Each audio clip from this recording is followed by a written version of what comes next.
Alors salut Bastien, salut Balak et salut Mickaël. Salut. Salut.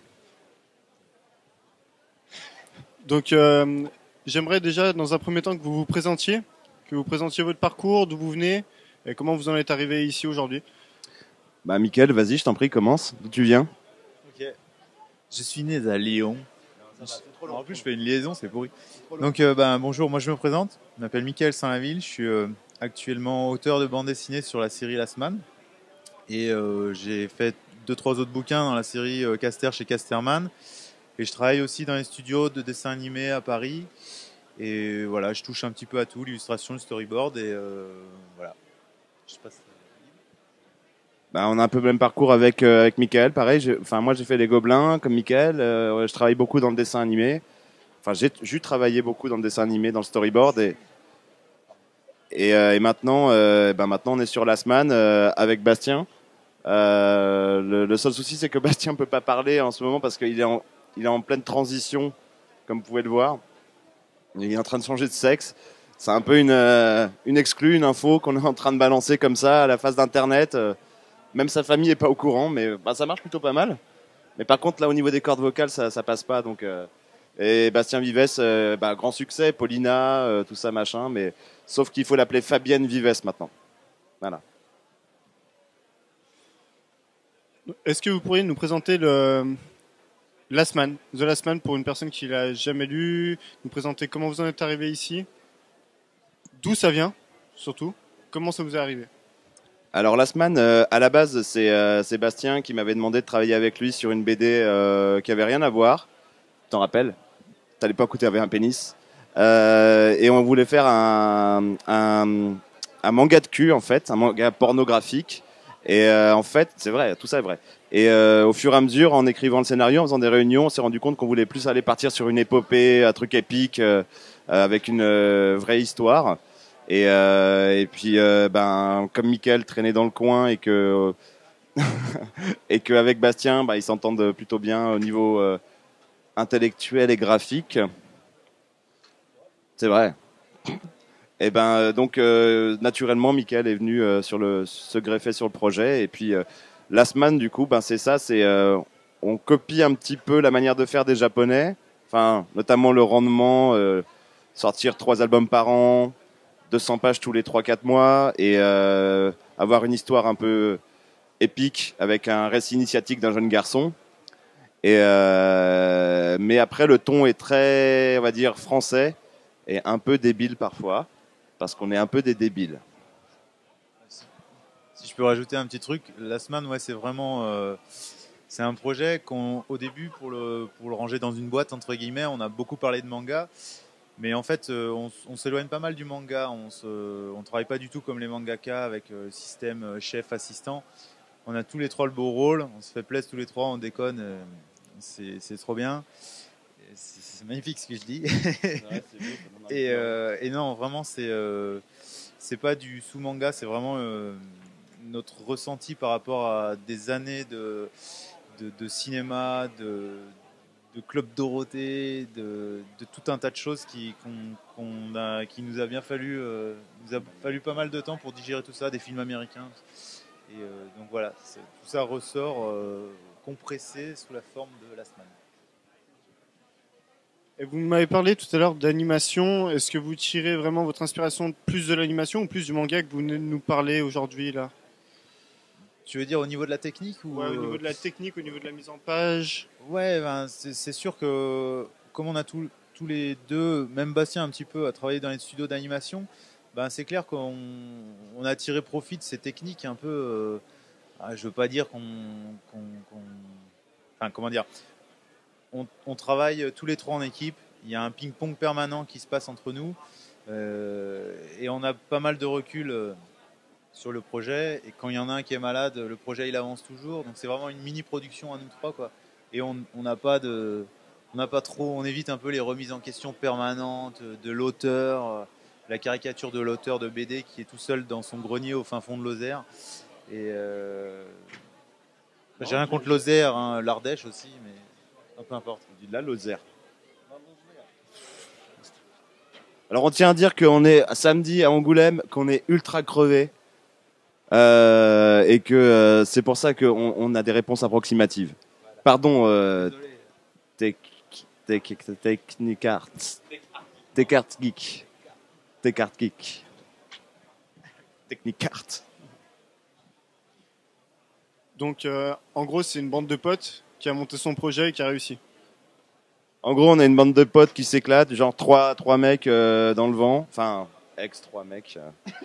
Un peu façon frère Wachowski. Hein, après, on sait plus comment on dit, les frères Wachowski, les Wachowski, du coup on dit. Mais bon, c'est la société qui avance, hein. Ils nous refont pas un Matrix, c'est bon. Allez, boum. Ouais, boum, toi tu dénonces, toi rien à foutre. Et ben ouais, puis c'est ça qui fait qu'il y a une bonne dynamique, c'est qu'on se connaît, on se supporte. Ça fait 1 an et demi, 2 ans qu'on bosse ensemble, donc voilà.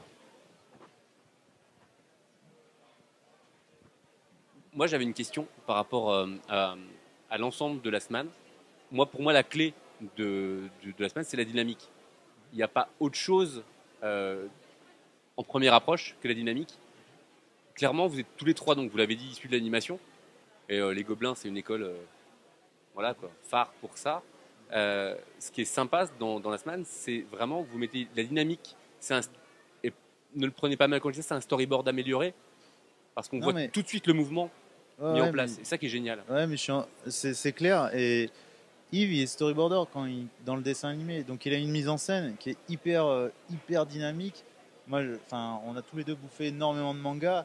Quand il me pond son storyboard, moi je fais c'est excellent, je sais d'où ça vient, les petites références, et non mais c'est vrai. Et du coup, moi j'adore le dessin, le mouvement quoi. J'adore le mouvement, les coups, les impacts. Et j'ai toujours adoré retranscrire ça dans le dessin. Et Bastien, il a un dessin qui est très complémentaire au mien, par exemple. Quand on reçoit des planches, lui, il a une façon très jetée de lancer ses dessins, mais au service de l'émotion, du rapport profond entre les personnages, chose que moi, je suis pas très à l'aise avec. Moi, je suis plus dans la baston, les poursuites de caisse et compagnie. Et ce qui unit encore plus nos deux dessins, c'est vraiment la mise en scène. De Balak. Tu veux rajouter un truc ? Bah non, je sais, mais c'est sympa de dire ça, ça me fait vachement plaisir. On est une équipe, nous sommes une troupe. C'est vrai qu'on n'arrête pas de se sucer la bite. Ah, par contre, il y a Bastien qui doit y aller. Il y a Bastien qui doit prendre un train. Donc, non, mais juste. Est-ce qu'on peut avoir un petit mot de Bastien ou pas Bastien, est-ce que tu peux dire, parler un peu plus de cette décision que tu as eue de changer de sexe, là, comme ça, à brûle pour point ? J'ai des petits problèmes de voix. D'accord, ok. Bah, tant pis. Puis tu vas rater ton train, surtout. Oui, mais bonne fin de festival, les gars.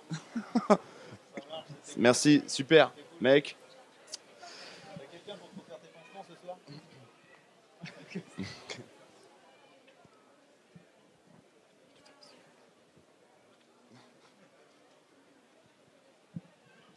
Désolé. Voilà. Bon.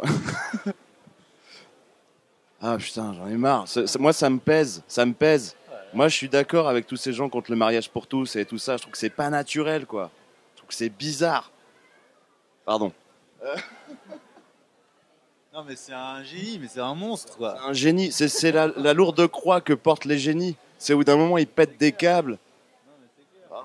Ah bon, bref. Il va prendre son train pour la jouissance, et tant mieux. C'était gratos et c'était nul. Bon, je sais pas, moi, le train, jouissance, ok. Un peu de sérieux. Donc au final, vous montez votre histoire au tome le tome ou vous avez déjà la fin ? Non, en fait, l'arche globale existe déjà. Mais Yves, il a une façon très particulière de travailler. C'est un peu à la façon des... Non, mais les séries américaines. On sait où on va, mais on y va quand même doucement parce que les personnages, au bout de 5 tomes, ils sont devenus quelque chose qu'on n'imaginait pas au début. Et forcément, ça influe sur la direction à prendre. Et enfin, voilà, quoi, on est obligé de faire en fonction de ça et de ne pas respecter à la lettre ce qu'on avait prévu dès le début. Parce que Laisse-moi parler. Laissez-moi. C'est ma partie, je sais de quoi je parle. C'est doux. Pardon. Et non, en fait, ouais, quand il dit c'est à l'américaine, c'est juste que comme sont fabriquées les séries américaines en général, c'est-à-dire qu'il y a un showrunner qui va dire ok, les personnages au début c'est ça, milieu de l'histoire il se passe une grosse couille, c'est ça. Et puis à la fin de l'histoire, finalement, à la fin de la saison, ils doivent arriver là. Ils en sont là. Et puis après, la saison 2, rebelote, voilà. Et entre ces grands axes, ces grandes balises, chaque épisode est traité avec, en l'occurrence, c'est un scénariste plus ou moins différent selon, voilà. Voilà. Mais et vraiment en rentrant dans l'art du scénario de cet épisode, et pour nous donc des chapitres, puisqu'on fonctionne par chapitre de 20 pages, c'est là qu'on va il va y avoir les personnages qui vont peut-être prendre un chemin de traverse qu'on n'avait pas prévu. C'est-à-dire, pour résumer, on sait où on va, mais on ne sait pas comment on y va.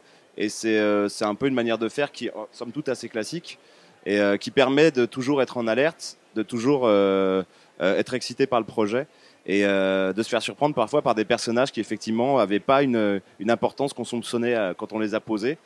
Ou des personnages qu'on pensait qui allaient être mortels et qui, en fait, se sont fait bouffer par des autres. Et c'est vraiment une manière de faire qui est, voilà, on laisse parler les personnages. Voilà. C'était bien ça. Ouais, c'est bien. Et donc toutes les décisions sont prises à 3 ou il y en a un qui gère le truc? Il n'y a pas de leader. Non, c'est vraiment, Ah, en fait, c'est au bout du compte, c'est quand même Bastien qui a le dernier mot, je pense. Mais on se bat. Quand on est sûr de notre bon droit, on se bat. Non. En fait, on discute toujours énormément. Dès qu'on pense qu'il y a un truc qui va pas, on le dit. On en discute, on essaie de trouver des solutions. Et il faut que ça soit, que ça convainque tout le monde, que tout le monde soit ok pour continuer. De toute façon, si on n'est pas ok, ça pose des problèmes. Ça pose des problèmes par la suite, quoi. Non, mais Bastien l'a dit très justement tout à l'heure. À deux, il y en a toujours un qui essaye de défendre son bout de gras et c'est compliqué.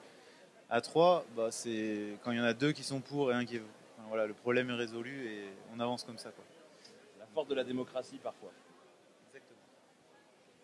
Et donc, vu que vous sortez de l'animation, vous avez monté votre manga comme un projet animation ou plus comme un projet bande dessinée avec du papier, de l'ancrage papier? On a présenté le projet comme un projet de bande dessinée. Après, dans la mise en forme, on travaille sur palette numérique. Donc effectivement, en rentrant dans l'atelier, on peut plus penser à un micro-studio de dessin animé ou de jeux vidéo ou je sais pas quoi, qu'un atelier de dessineux avec des papiers, des bulles d'encre, des taches d'encre de partout. Non, c'est pas du tout ça. C'est vraiment trois gros geeks avec les yeux rongés par les écrans, quoi. Puis je pense que Bastien a envisagé le projet non pas comme un. Enfin, il a voulu faire son George Lucas, quoi. C'est-à-dire que dès le départ, il s'est dit non, George Lucas. Ah ouais, c'est plus bon goitre. Pardon. Il y a Non, mais en fait, le truc, c'est qu'il a tout de suite voulu créer un univers. Vraiment, son modèle, c'est vrai, lui, c'est Star Wars. Toi, t'aimes bien Star Wars? Moi, je déteste Star Wars. Bonsoir. Je suis plus Star Trek. Mais le truc, c'est que je déteste pas Star Wars, c'est pas vrai. Mais c'est vraiment qu'il voulait créer un univers et donc que ça soit pas juste que la BD soit la pierre de voûte de tout un. Non, pas la pierre de Rosette, Michael. Tu dis n'importe quoi. La pierre de Rosette, c'est pour déchiffrer l'Égyptien. Bon. Je vous avais dit qu'on était fatigué. Non, mais le truc, c'est que dès le début, par exemple, on a fait la BD et il y a eu tout de suite le projet du jeu vidéo qui partait en même temps. C'est-à-dire qu'on est trois à faire la BD et dès le premier jour, il y a eu KO qui s'occupe du jeu vidéo qui était aussi en train de travailler tout de suite sur le projet du jeu vidéo. Donc là, vous pouvez voir que faire un jeu vidéo, ça met beaucoup plus de temps que faire des BD parce qu'en un an, on a le temps de sortir 3 tomes. Et KO, il a juste le temps de faire un prototype pourri où il n'y a même pas des couleurs dedans. Non, c'est vrai, le prototype est bien avancé, mais le jeu vidéo, c'est très très long. Surtout quand on est 2 ou 3. Moi, j'avais une question par rapport à ça, justement. Vu que vous travaillez sur d'autres univers cross-média, avec le Turbo Média, justement, Ah oui. c'est quoi le projet final de la semaine? C'est de le développer en animation sur des médias différents? Est-ce que c'est de devenir une série, je sais pas, une web série ou d'en faire quelque chose de plus grand que du papier? Enfin, y a pas, c'est-à-dire qu'il n'y a pas une espèce de vision d'aboutissement comme la bande dessinée serait un marchepied qui permettrait d'aller vers un truc encore plus cool qui serait le dessin animé ou le film ou le jeu vidéo. C'est pas du tout ça l'esprit. C'est surtout pour Bastien et pour nous deux, la bande dessinée c'est un art à part entière qui est pas pour nous le. Je sais qu'il y a pas mal d'auteurs de BD qui vont aller vers la BD et qui vont dire bon grosso modo faire un film c'est cher c'est compliqué, je vais faire mon film en BD et puis voilà. Non, nous la BD on adore ça, on adore le principe de narration de bande dessinée et donc c'est comme je t'ai dit c'est une pierre de voûte. C'est mais chaque médium, le jeu vidéo, ça peut être le jeu vidéo, ça peut être effectivement normalement il y aura des adaptations, des élargissements de l'univers en turbomédia et sous d'autres formes. Il y a un faux magazine qui sortira en mars en même temps que le tome 4, qui est un magazine qu'on trouve dans l'univers de Last Man, voilà, où on va encore enrichir l'univers. Et la série animée, il y a un développement qui est en cours avec France Télévisions, avec France 4, avec Jérémy Perrin à la réalisation. Et c'est tout ça, c'est des parties d'un même puzzle. Voilà. Enrichir au lieu d'adapter bêtement, quoi. Voilà. Et il n'y a pas de. La BD reste quand même vraiment la pierre de voûte et non pas la pierre de Rosette. Parce que si je disais la pierre de Rosette, ça n'aurait aucun sens. Non. Non. Une dernière ouverture sur le débat. Balak, tu es quand même le spécialiste du turbo média en France, voire international. Oui, vas-y. Ah, non, mais faut se dire les choses. Il y a un moment, voilà, c'est vrai. Voilà. C'est pour quelqu'un qui ne connaît pas le turbo média, parce qu'on a un lectorat aussi de gens qui découvrent ces univers-là. C'est quoi l'intérêt d'aller télécharger une BD en turbo média? C'est quoi l'intérêt de découvrir une BD dans le turbo média? Qu'est-ce que ça apporte de plus? Voilà, c'est la question qui doit t'énerver peut-être un petit peu. Non, pas du tout. Pas du tout. Mais c'est quoi, en tant que moi, lecteur qui a l'habitude de lire en papier, qu'est-ce que ça m'apporte de plus? Alors, le turbo média, c'est vrai que c'est un nom bizarre et qu'on entend un petit peu de plus en plus là, donc ça fait plaisir. Le turbo média, en fait, c'est né d'une frustration qui, en 2009, c'était, je sais plus exactement quel mois. En 2009, en fait, la BD numérique, c'était soit des BD scannés qu'on balançait comme ça sur Internet ou qu'on essayait de foutre sur des iPhones, voilà, bête et méchant, soit des choses qui, comme les motion comics de chez Marvel, qui avaient plus attrait au dessin animé médiocre, enfin mal fait, que à la BD. Et moi, j'en avais marre de l'un et de l'autre. Je trouvais pas d'intérêt de lecteur, en fait. C'est vraiment parti d'une frustration de lecteur. C'est-à-dire que quand on me proposait des motion comics, j'étais plus un lecteur, j'étais même plus un spectateur parce que ça marchait pas, en fait. Ça avait le cul entre deux chaises, voire trois. Et c'est vraiment parti de ça. Et donc, le turbo média, c'est juste en reprenant des principes de ce que c'est qu'une bande dessinée, de pourquoi ça marche une bande dessinée, qu'est-ce que c'est qu'une lecture, des principes voilà, qu'a dit Scott McCloud, des choses comme ça. Faire en sorte de faire un truc qui marche. Et donc, c'est con, c'est bête et méchant, mais si je dois résumer le turbo média, c'est un diaporama. Voilà. Alors, c'est vrai qu'il y a des gens qui me disent ouais, bon, bah, c'est un diaporama, ton truc. Ben, en fait, toute la différence avec un diaporama de vacances ou de choses comme ça, ou de mecs qui t'expliquent la rentabilité de son entreprise à la fin du semestre, c'est que si tu donnes une caméra Super 8 à papa et qui filme les vacances, ça donne un film de vacances. Si tu files une caméra à quelqu'un qui a envie de raconter une histoire, ça donne une histoire. Et c'est exactement la même chose. Le diaporama, en fait, qu'est-ce que ça donne quand tu le files à quelqu'un qui a envie de raconter une histoire en bande dessinée? Et avec ça, sur ce postulat qui est extrêmement simple et bête et méchant, il n'y a même pas de technologie derrière, c'est juste de recréer une grammaire. Voilà, de recréer une grammaire narrative pour les auteurs. C'est un gros mot comme ça, mais si tu recrées une grammaire narrative, tu reprends les bases, tu dis ok, qu'est-ce qui marche pas, et ce qui fait que quand le lecteur il dit un turbomédia, ça marche à blinde. C'est-à-dire qu'on n'a pas l'impression qu'on est en train de lire un truc qui a été fait pour autre chose. C'est juste tu cliques, ça te fait marrer, où tu transmets une émotion et c'est l'émotion, elle est transmise de manière optimale, quoi. C'est-à-dire que ça peut pas être fait en BD papier de la même manière, ça peut pas être fait en animation de la même manière. C'est juste fait comme ça, pensé pour ça. C'est une réponse un peu complexe et un peu longue à un truc qui est en fait ultra simple. Mais le Turbo Média, c'est bien. Et avec Malek, qui a un blog qui s'appelle Malek, le blog est malek.com, .blogspot.com, on a vraiment poussé ça. On va préparer pas mal de projets pour cette année, là, pour 2014. On est en train de monter une structure pour pouvoir promouvoir le Turbo Média. Et puis les Américains aussi, avec Jofo et Mast, Big Up. Ont adopté très très vite le Turbo Média et l'ont appelé Infinite Comics, voilà, de leur côté. On est un peu limité par les limitations techniques de Comixology on peut pas faire autant de choses qu'on le voudrait, qu'on le veut en le faisant en utilisant du Flash. Mais c'est un truc, voilà, bizarrement, en 2009, quand j'ai proposé ça, je me suis dit, tiens, est-ce que c'est intéressant?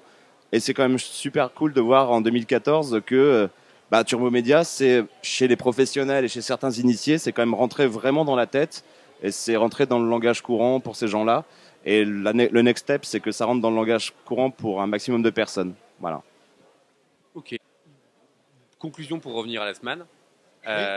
C'est quoi le planning des prochains mois? Pardon, c'est quoi le planning de la semaine pour les prochains mois? Alors là, depuis quelques temps, là, il y a des tas de choses qui partent un peu en roue libre à droite à gauche. Non, je dis en roue libre, c'est faux parce qu'on est quand même, tu parlais du préquel animé. Yves est à l'écriture. Moi, j'ai pas dit préquel, c'est toi qui as balancé l'info.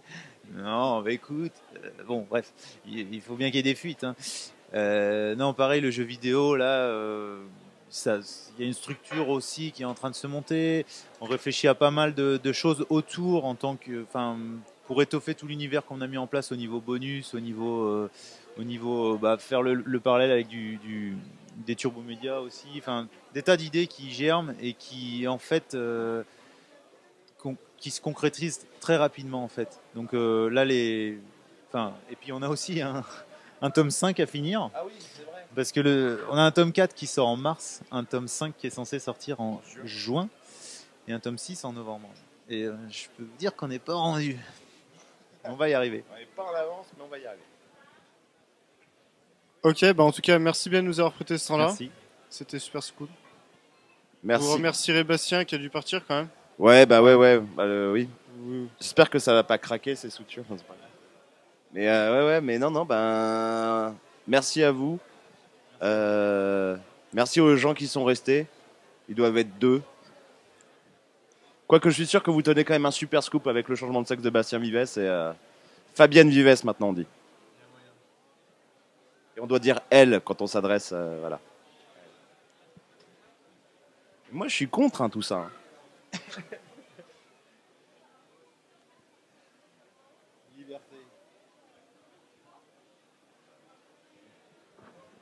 Encore merci messieurs et à très bientôt et on a hâte de lire la suite. Merci beaucoup.